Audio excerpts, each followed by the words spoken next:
Good morning, girls. Here we are using SQL plus so component of Oracle. Before logging into the system, we have to provide username. Here I am using default accounts created during installation of Oracle, Scott and Tiger.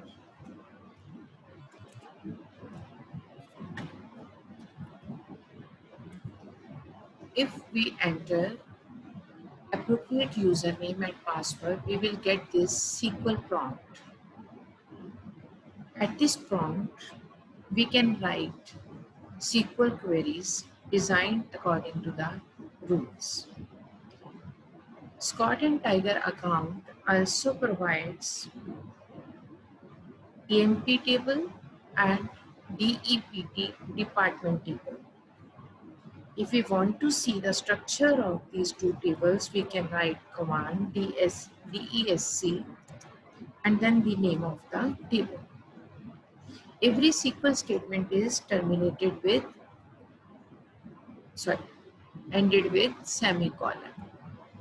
So you can see this is the list of columns and these are the data types of their corresponding columns, and employee number is not null, which means it cannot be empty. Its data type is number, which means it can store only numeric values of length 4. Ename is of varchar2 data type. It can store alphanumeric characters and its length is 10. Job is also of varchar2 type and its maximum length is 9. Manager is of numeric data type. Some of the employees may be manager in the organization. So manager is also similar to employee number, but one employee may be manager or may not be manager. And few employees may have their manager. So this manager field stores the information about the manager of an employee. Hire date is of date data type. It describes date of hiring.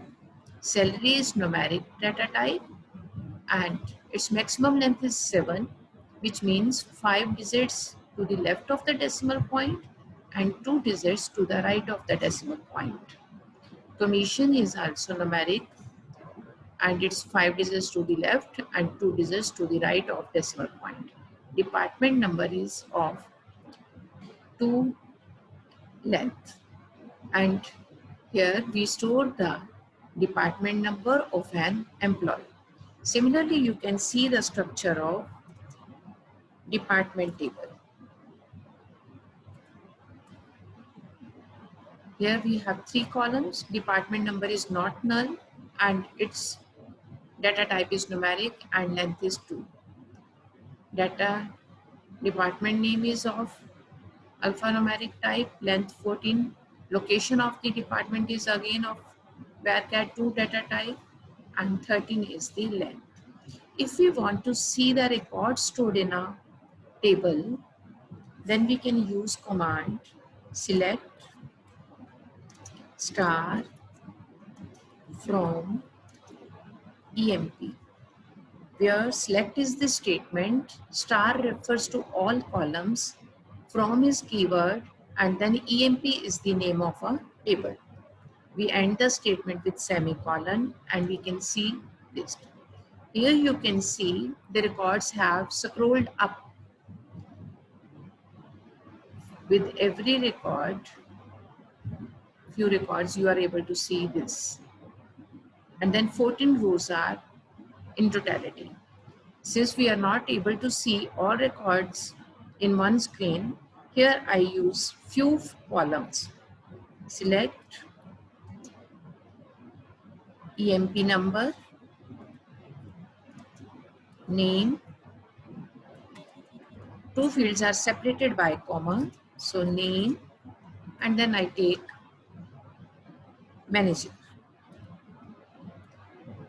SQL is not case sensitive, so we can write in either in small letters or in capital letters or in mix of both.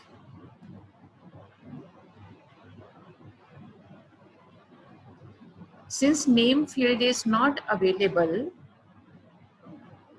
in this, you can see here ename is written, and if we are not using proper column name, then we will get error like this, invalid identifier, which means this field is not available in the EMP table. So we can write this query with the upper arrow key. We can select the previous query and we can make changes in that. Now I write this and then I press enter key. You can see now I have given command to see fewer number of columns from employee table, EMP table, which is for employees data. Then I'm getting data like this. Similarly, I can use previous command I can take with the help of upper arrow and I can add certain things to it. I'm adding where roll number, where employee number is greater than, let it is 7499. Yes, 75759. You can see now I am able to see only 12 rows. If we use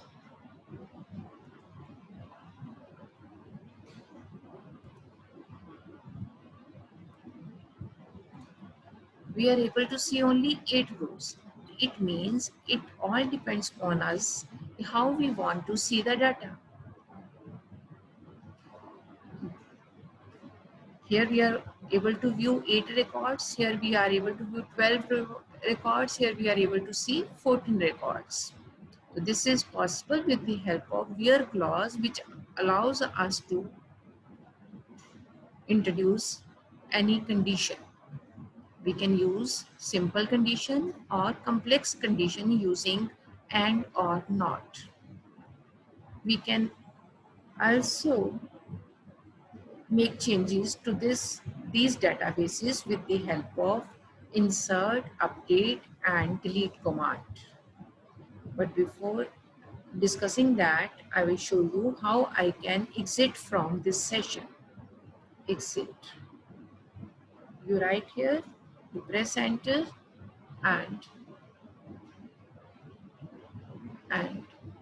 you have come out of the database SQL Plus software. You can again go to that. For that purpose, I need to share the screen again, but that I will handle in next lecture.